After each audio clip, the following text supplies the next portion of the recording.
Bak şimdi nereye gidiyor? Kaldan onu al. Böyle mi? Hayır böyle al. Böyle balı var ya. Gelmiyorum Erdal.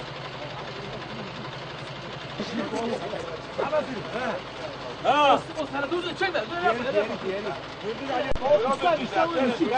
İç taraftan mı? Oraya. Bırak oradan al. Bırak. Ha. Tamam. Ha.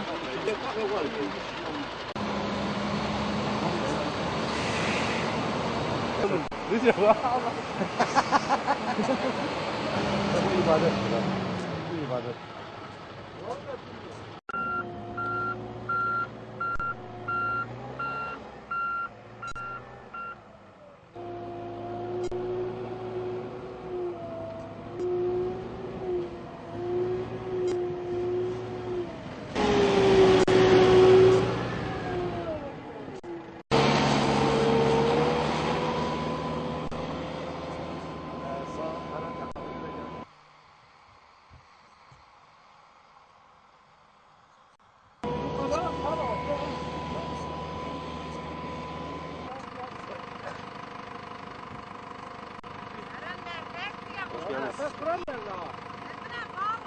Yavaş yapıyor ama.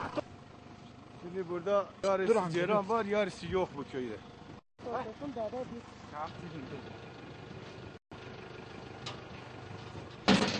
Çölmüşler ceyran mı ya? Ha? Hacı dayı bastığını da. Hacı dayı diye sütün.